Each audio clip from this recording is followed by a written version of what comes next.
This week's major event was the petition for a general election, which was obviously going to be. Starmer was ridiculed and roasted in today's video, which was one of the first items brought up in the Prime Minister's questions this week.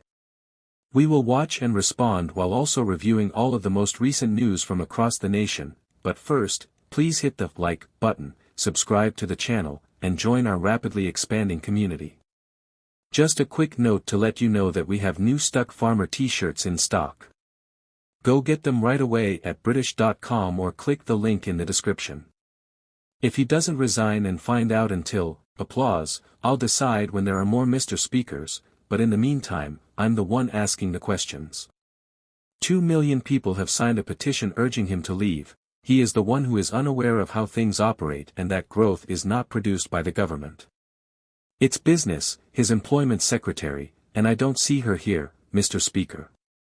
She wants more young people working, yet companies claim they are laying off workers due to the Chancellor's budget. His deputy prime minister is also not present.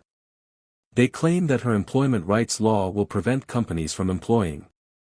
The CBI stated on Monday that the government's policies don't align, and she mentions a petition that was filed nationwide on July 4.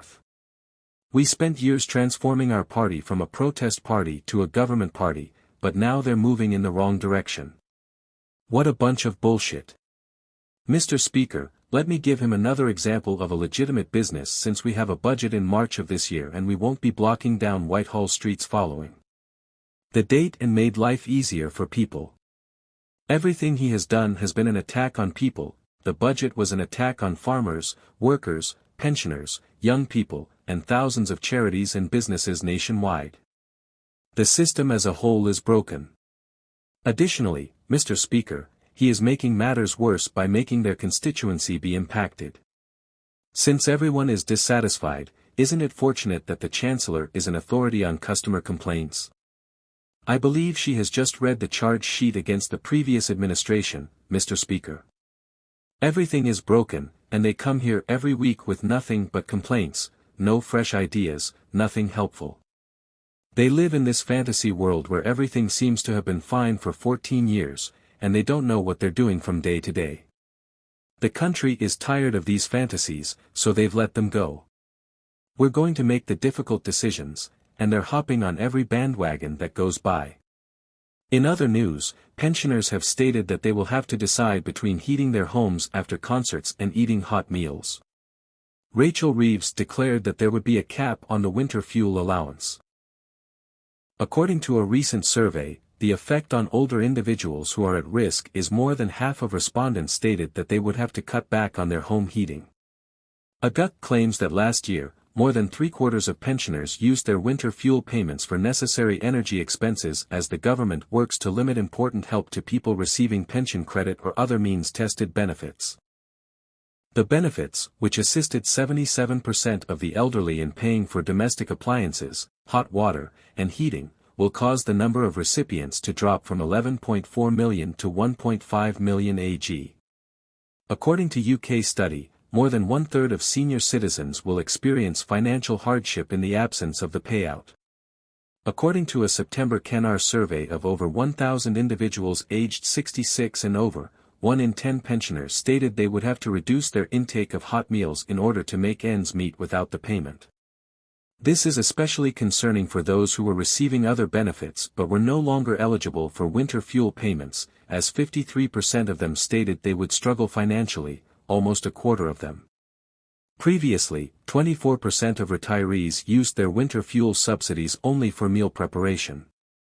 The significant cut is a component of the steps Reeves announced to solve the shortages in public finance.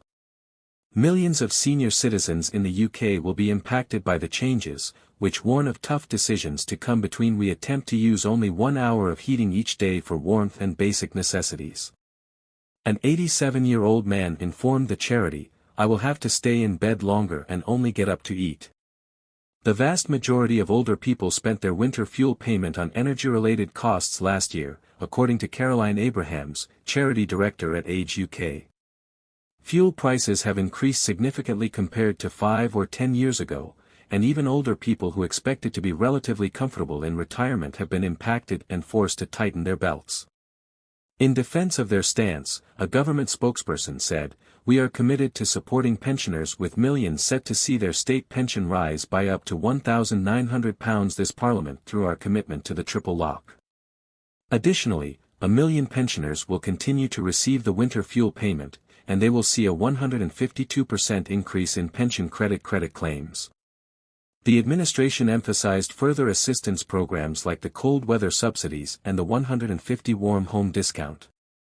Last but not least, Age UK is encouraging people impacted to get in touch with their local council for possible assistance, as the Household Support Fund has been expanded to assist struggling households with bills and necessary needs over the winter. According to Queen Camilla's son, King Charles has altered his eating habits since receiving a cancer diagnosis.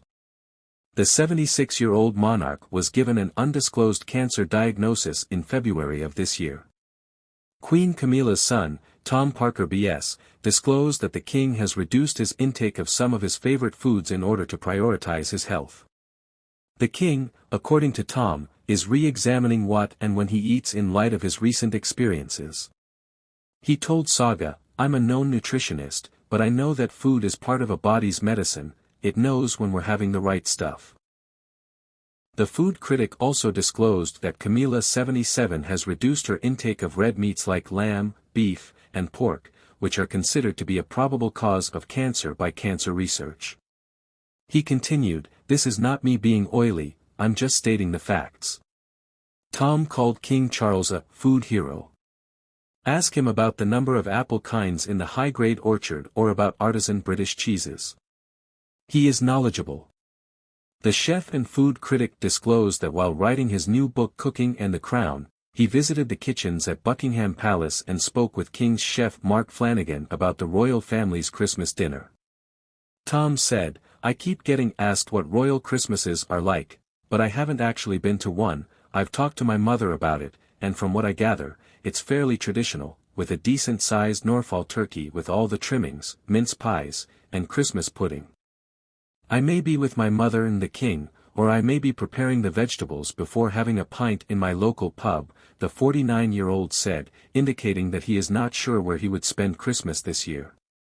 Following his cancer diagnosis, King Charles took a 3-month leave of absence from royal duties before returning to work in April, during which time he and Camilla visited a cancer treatment center. Princess Kate, 42, revealed she had finished her chemotherapy treatment in September after receiving a cancer diagnosis in February. What type of cancer King Charles or Princess Kate were diagnosed with has not been disclosed by Buckingham Palace. What do you think of the topics we covered in today's video? If you haven't already, please make sure to like this video and subscribe to the channel for more British content. Thank you, take care, and goodbye.